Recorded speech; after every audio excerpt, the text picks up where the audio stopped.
Hey, everybody, and welcome back to the Happily Never After show. I'm your host, Kate Mollison, and I'm here with Nick Wasierski.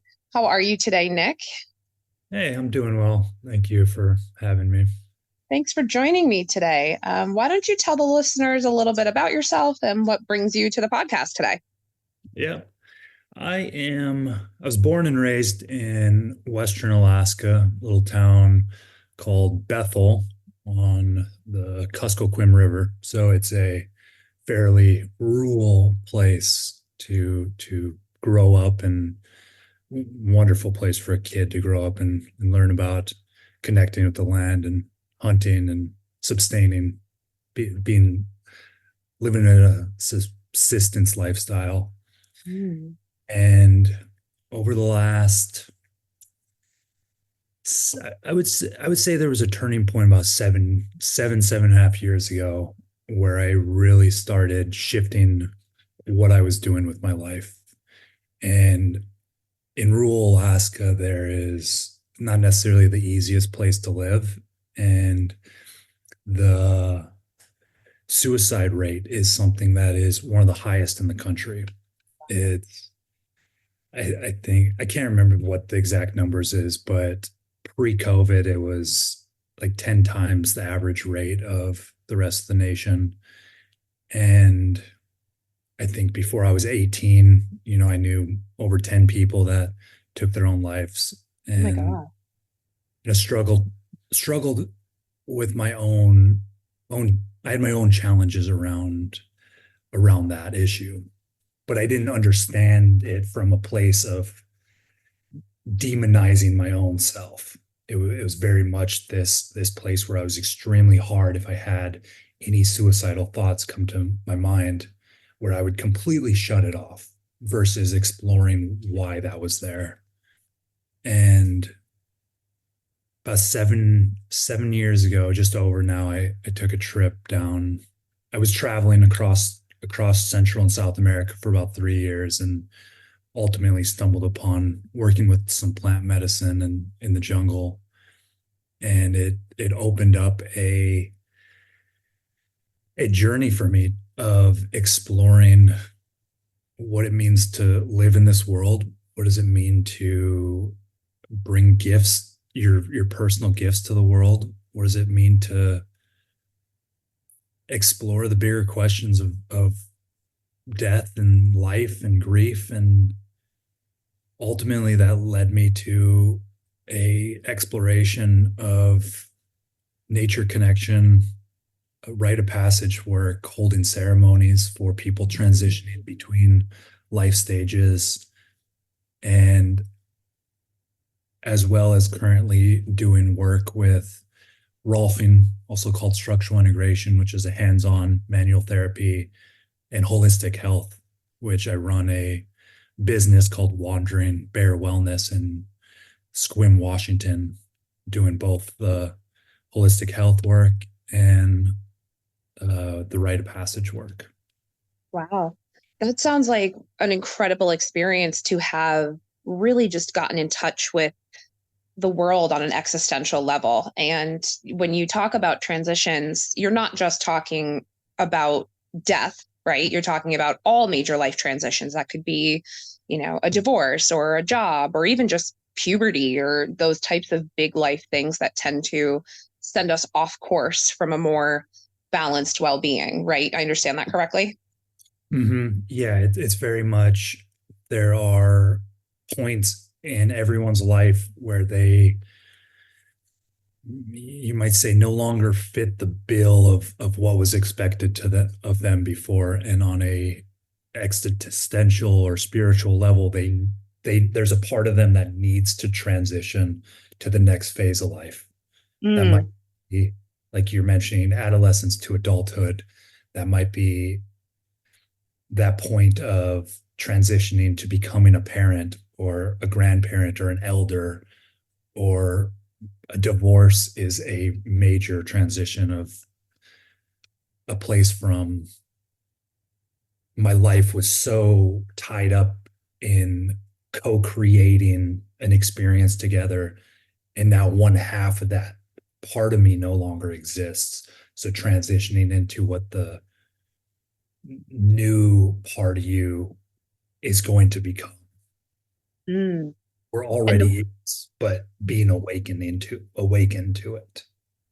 yeah, and it's very poignant that you phrase it that way, because that resonates with me in the widowhood journey, and I'm sure it does as for the majority of my listeners.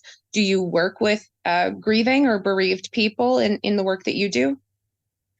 I would say it's really not possible to do the work I do and not have some sort of grief arise. You know, Mm. it's there's a frequent message or story with people with meditation where people for the first couple weeks can sit and meditate, or there's so many different ways to practice mindfulness, but it's the practice of becoming still with self. Mm. But at a certain point, stuff starts arising. It's so easy to be distracted in our world. Our world is created, the Western world's created for distractions. So at a certain point, when these things started to arise, majority of people decide that meditation's not for them versus Mm. sitting in that silence, asking the questions of why am I being challenged right now? Why am I uncomfortable? And oftentimes it leads back to a place of disconnection in someone's life, whether that was from birth. There's extreme trauma that happens in the birthing process. And in Mm. modern births, the baby's usually immediately separated from the mother, where if you look into more land-based people, immediately when the baby is born, they're put to the heartbeat of the mother's chest. Mm. So there's these points of disconnection throughout our lives, and it could be minor, it could be major. But when we start to sit in stillness, and that's really what the ceremony that I hold is, it's an opportunity for someone to sit with their own self and sit with the greater natural world and ask those questions. But discomfort comes and arises. And if you don't have a place to run or distract yourself, then the emotions follow and you are, in a way, forced to start working with them. Mm. So you really just facilitate a space to get comfortable being uncomfortable. And that is, very familiar to us in the widowhood sphere. But and it's also something I prominently try to teach the support people, right? Within grief, it makes us uncomfortable. And how do we as support people just hold that space? Um, and the ceremony that you're talking about, I'd love to learn a little bit more about that. It's certainly deeper than, just mindfulness and just meditation or even simple grounding exercises. A lot of us in the widowhood experience turn to a more spiritual based practice because we are looking for those more holistic ways of taking care of ourselves. And we do fall into, I do yoga and I do meditation and I do grounding exercises, but it's so much deeper than that, right? Mm-hmm. It's it's the way I like to explain it is, if you look back in all of our lineage, if you date back your ancestry far enough, you're going to come to a point when people were very close to the land. Mm. And people that are very close to the land have a particular connection and knowing about, I tend to use the word the divine, the Mm. great, the mystery of the world. And within that comes these ceremonies that are held that help people both transition as well as connect deeply to the divine. Mm. And I'm going to do a little bit of circling around here. Okay. In today's world, we are so unaware of how ceremonialist we are. Like you think Hmm. about minor things that we do. I'm gonna use the word ceremony and ritual sort of synonymous.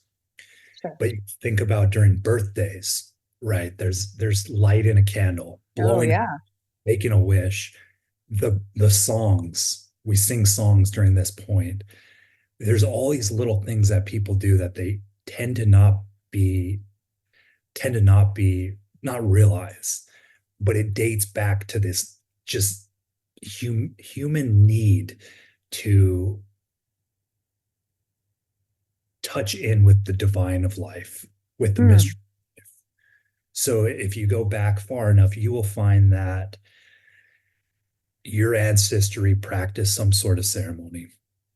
The people that hold these ceremonies generally were generational holders of them. They might be 10, 20, 100, 1,000 generations of practicing this one ceremony. A lot of Hmm. times it would take them 20 years of apprenticing just to be the facilitator. So we're in a unique place now where these things are starting to come forward, and it's a little awkward right now. It's just we're trying to figure it out. Hmm. So at some point in these practices, there was something that happened. It might have been another tribe, another group of people came in and pushed those folks away. Hmm. It's the conquistadors, the Romans, the but throughout time there was different tribes of people, and at some point there was a disconnect from the land and the people. From your own generational rituals, that you know assimilation into other. It became dangerous. It became life threatening to practice them, Hmm. right? We see it very, very closely in the United States with the Native folks. If they practiced their ceremony, it was life and death. They had to do it so secretly that no one knew they were happening. Sure. We see And it they, with pagans. We see it, and there's lots of cultural overlay. I see. Yep. the Yeah, there's witch, lots of pomp and circumstance to all these everyday, changing of seasons and changing of, you know, leaders or officials or changing of birthright orders and those types of things. All right, I'm picking up what you're putting down.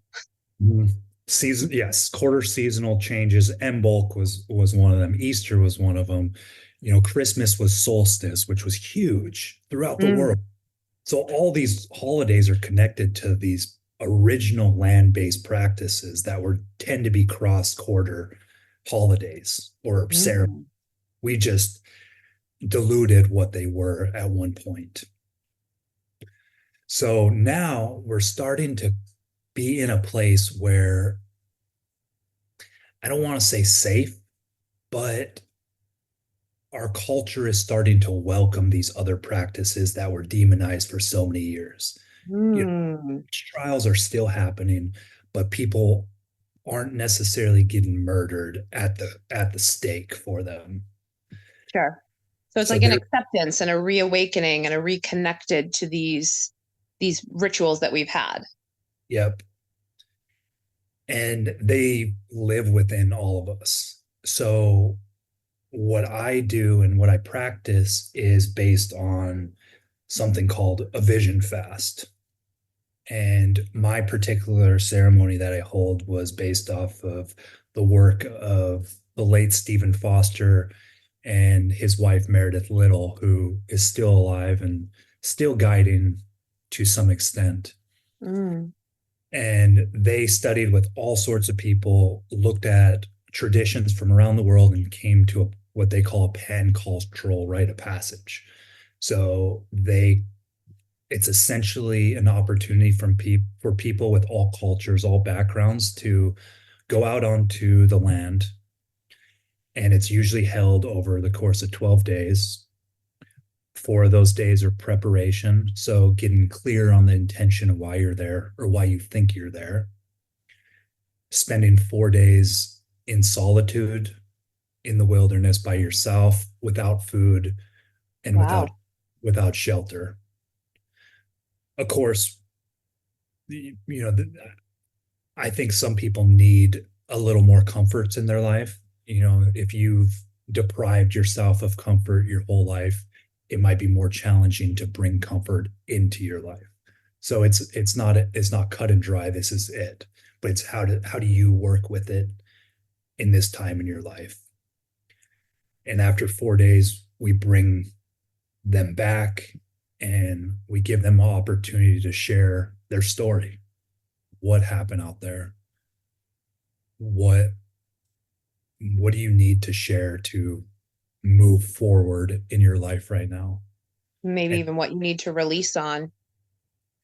yeah, and tends the release tends to happen while they're in their solitude. Mm.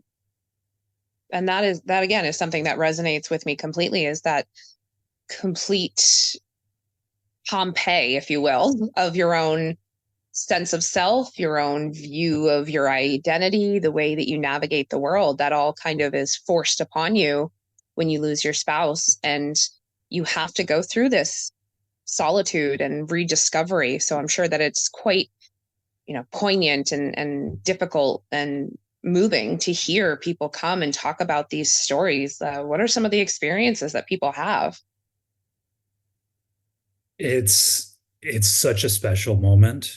There is nothing in my life that compares to welcoming someone back from that experience. I I don't think I've ever been part of it where I didn't cry, the other people weren't moving emotions. But what people tend to realize is they're connected to the larger than human world. They're not alone. They don't have to do everything by themselves. They're supported on a level that they didn't realize before. They depends it really depends why somebody is out there, but it's an opportunity to release on a release and let go, or we use the word die to what was. It's Mm. die to what was and allow what is to be born, to be welcomed into the world, to be stepped into. And that could be creating a space to have conversations with spouses, with parents, with kids that you might not have been able to have in your day-to-day physical life. And there's a saying we use that the psyche does not know the difference between the ceremonial state and the physical state. So Mm. there's shifts that happen that really can't be comprehended. They happen on the metaphysic level. And Mm. this is as the psyche believes fully that these conversations and these experiences are happening because they are. They're just not happening in the way that modern society deems a reality. Mm. It reminds me of, I recently learned of the ayahuasca. I think I said that correctly. There's ayahuasca. It's a retreat for people who don't know, and it is a hallucinogenic herbal tea, the way I understand it, and it's a ritual that's done in South America, and people can go to that retreat for a couple days, and they will have this large existential experience. And that's not what you're doing. You are doing it without any type of mind altering, natural or otherwise. You are just having these people go through this mindfulness and sit in that state of discomfort until the brain takes over and kind of does its own thing, right? And I wouldn't necessarily phrase it as sit in their own discomfort. I would say that discomfort tends to arise, and also bliss and joy Mm. and praise arises, immense gratitude. You if it's cold out for a couple days and you're sitting all night awake because it's too cold to sleep, you're going to find such a joy when that sun comes up over the horizon. Like Hmm. there's nothing that beats the warmth of the sun after a night of being cold, sleeping on the ground. So Wow. it's such a roller coaster and a it's a circle that of life that's happening. It's discomfort, but it's joy and gratitude. It's perspective. You can't have one without the other polarity. Mm. Do you find that family members or support persons of people going through this are standoffish or confused or have pushback or unsupportive? I find there are, I would say, three three different types of support. There is people who either understand it or have gone through it themselves or something similar and can really hold that person in support. Mm. There's the often, and it's more for adolescents, parents want their kids to have an experience that the kid might not want to have. And that Mm. goes as well as somebody goes through it. They think it's right for everybody and they want Mm. everybody to have it and they really push it at a friend. And then there's people that don't understand it, don't want to understand it. And that tends to be a very hard and challenging thing for somebody that goes through that experience and then returns to their friend or whoever it is, Mm. and that person doesn't want to know anything about it. It's That's very this isolating. very isolating experience. Yeah. Mm. I draw a lot of parallels between the environment and the experience that you're, creating for people and affording to people and through my own personal grief experience. And I think that it's really an incredible opportunity for perspective that you're gifting people. And I hope that people are taking advantage of it. What are some ways that people can include some ritualistic things into their daily life if they don't want to go do a 4-day excursion into the woods? What are some gentle ways that people can start that process? There's very simple exercises people can do where we call it, how do you bring this experience home and continue to engage? And what a ceremony is, at the root of it, it's drawing a line in the ground, literally or metaphorically, Mm. stepping across that line and saying, I am in a different space right now. Hmm. Reality I know operates a little differently when I cross this line. It's getting into that active imagination. It's getting a little bit more in the, you might call it the right brain on a scientific level. You're Sure. getting the right brain of existence. You cross that line and you go allow your physical body to do what it needs to do. If it's grieving, you might consider going to where there's water. We think about emotion is extremely connected to water, Mm. allowing your body to do what it needs to grieve, to feel comfortable enough to move those emotions, whether it's getting some water and splashing in your eyes, whether it's getting messy, getting dirty, throwing mud in the air, breaking sticks, allowing yourself to feel the emotions fully. Mm. It could be something as simple as writing a note to somebody, go crossing that line, speaking it out loud, speaking it to the world, digging a hole and burying it, burning it. It could be something as tying yourself to something heavier. And whether it's a rock or a tree or a weight, you can drag it around for a while and really feel that weight of Mm. something that existed that no longer does. It's that weight you're carrying that you're having trouble putting down, Hmm. and really go and feel that, physically feel the weight that you carry every single day, tie yourself to it, create a ceremonial umbilical cord, if you will. Say what needs to be said, and at some point, cut that cord, Hmm.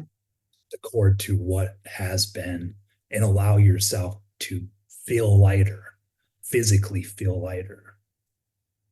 That's beautiful. I love the symbolism of that particular example. And I think, for a lot of us, we do struggle to not just identify the emotion, but be able to like articulate it completely and then to bring it out of ourselves out into the rest of the world, whether that be speaking it to someone or just acknowledging it with comprehension. And you can't release on it until you have an understanding, and also understanding like where that emotion lives in your body, right? For some people, it's a pit in their stomach, it's dryness in their throat, it's tension, headache, it's tightness in their shoulders. So just being connected to the land and to nature also allows you to start to connect with your own body on that metaphysical level and just allow the world around you to kind of talk to you a little bit, and being receptive to the things that come up is what I'm hearing. Mm-hmm. It's to slow down, to slow Mm. down and allow what is already going on to happen and experience it. And I also say get creative. That's it's all of this all of these things exist within us. They're not, you're not making them up. They're, you're just allowing them to come through you. It's Hmm. what happened right now in this moment, and to get out of the thinking brain, get into the creative brain, the childlike brain, The feeling brain. feeling brain. Yep. Yeah, I love that. I think that's super important. It's something we struggle with, with grief, with loss, with death, with transition, and then to continue to find those moments of celebration and perspective and ceremony, right? Anything can be a ceremony, big, small, daily, weekly, monthly. It doesn't have to be tied into a holiday or a specific day. It can be something that you practice ritualistically, for for lack of a better word. Um, and it sounds like it could even be things for people who are looking to dip their toe in the water, like journaling or just those basic grounding exercises, going outside and putting your feet in the grass and having that moment of gratitude. What are some ways that their support persons can create an environment for that space to exist? This is a, it's a unique question in the sense that it can't be forced. Mm. That's the big one. It has to be something that is mutually agreed upon. It has to be without expectations of an outcome. It's, Mm. we talk in the topic of grief. Grief doesn't, you don't get over grief. Grief has its own timeline, and to really acknowledge that timeline might be a month, it might be a year, it might be 5 years, and to be okay with that. Mm.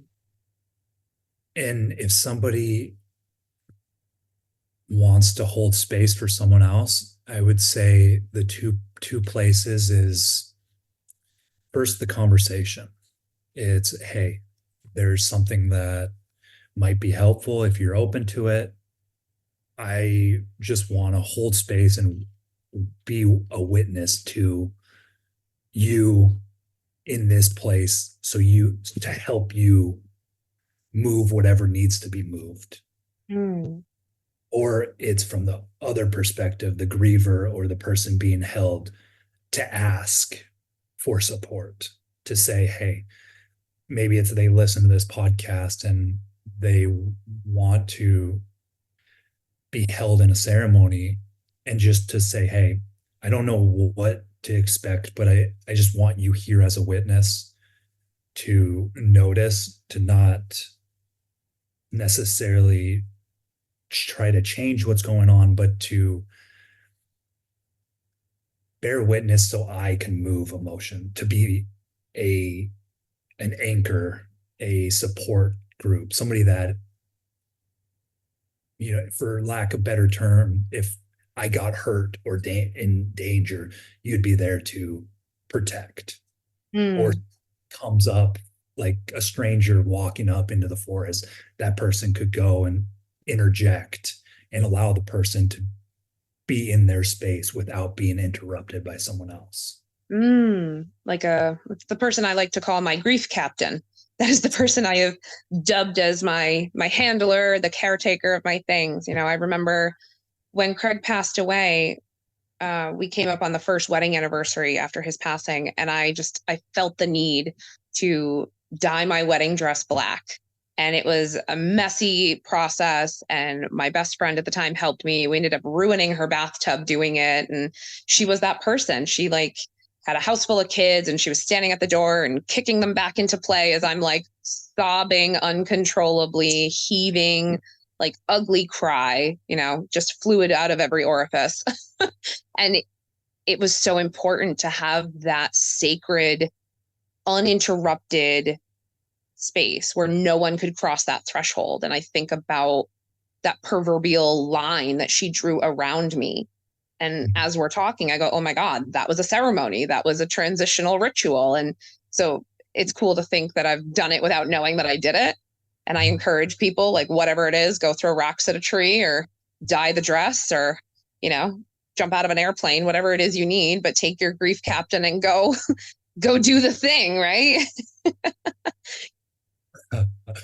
I love that so much. I thank you for sharing. It's such a beautiful, yeah, it's just a beautiful image of that experience. And to Yeah. hear, She took pictures too. Like I have one picture she caught me candidly where I'm just like clutching the dress right before we put it in the dye bath. And I am just like rainy face. And it is such a poignant image that catches everything I was feeling in that exact raw moment. I would not in that moment have wanted to known that she had taken my picture. But several months after, when she gave me the picture, I was so grateful that she had it because it was a way for me to like revisit that moment after having done some healing. And then I went to the spot where we had our wedding and I retook some of our wedding photos with like my wedding album and the black dress and all that stuff. So again, there was pomp and circumstance to it. So I'm not a big nature girl. I'll go camping, but it's more of a glamping. So for me, that was about as nature as I get. And I'll do trail hiking. But for the people who don't want to go out into nature, there are things that they can do. But it definitely sounds like an interesting experience. Maybe I'll get out to where you are someday and we'll go 4 days out into the wilderness because I'm sure there's more for me to upheave. Um, how do people find you? How do people sign up for all of the various things that you offer? I have a website. It's called wanderingbearwellness.com. Instagram, same tag, Wandering Bear Wellness. Currently, I am focusing my work more on the holistic health and manual therapy body work. Mm. Next year, I'm going to be bringing more of the rite of passage work back with an intention of teaching people how to guide their own ceremonies for their own communities. Ooh, I So love whether that. rather than somebody coming to me to experience it, the intention is that they can come and learn how to hold it for their own people around them. Mm. Like self facilitation of their own experience or facilitate for others? It would be facilitate for others, but within that, could very well be it. The tools would be there if that was what the person wanted. That would be a really very interesting experience, I think, to like go and ask for those support persons as they self facilitated this, you know, crossing into their new version and their evolution, because that's ultimately what it is, right? Is you're watching people evolve into a newer self, a changed person. And what an incredible experience for you, I'm sure. Mhm. We are just about at the end of our time together. Is there anything else you'd like to share with the listeners? Any advice or feedback or things that you'd like to give them? I would say, the one thing that feels alive is a couple individuals who brought something called a grief ritual from Burkina Faso in West Africa to the US. They have passed on, their names were Malidoma Some and Subanfu Some. And they're a couple incredible individuals who their impact in the world of creating space for people to move grief is immense. Mm. There's another person, and I could write you, I'll send you a note of how the spelling of these people, but there's another guy in New Mexico named Martin Prakow. Mm-hmm. He has a YouTube video it's a 3-part video called Grief and Praise. Mm. I recommend it to many people, and it's a perspective of an individual who's Native American. He was a shaman down in Guatemala until the revolution in the 90s happened, and his perspective is very beautiful, and it's one of those. He's one of the few individuals who is capable of turning the English language into a poetic language. The way he speaks, Hmm. incredible, heartbreakingly beautiful. Hmm. And he does a Wow. lot with grief and death and life, and has a book called The Smell of Rain on Dust, which is Mm. based on the YouTube Grief and Praise series. Duly noted. I think that's some great resources, and we'll make sure that I put those on my referral list for people to find. I'm excited to go check those out as well. Well, Nick, thank you so much for joining me today on the podcast. And for the listeners out there, thank you for continuing to listen and support. Go and find us on your favorite streaming platforms. We are currently available on Apple Music as well as Spotify and YouTube video. Thanks so much for joining us. Until next time. You've been listening to Happily Never After, part of the Xvadio podcast network. You can catch every episode of Happily Never After, as well as the rest of the network, at xvadio.com, the Apple Podcasts app, Google Podcasts, Spotify, iHeartRadio, Audible, Amazon Music, and wherever you find podcasts.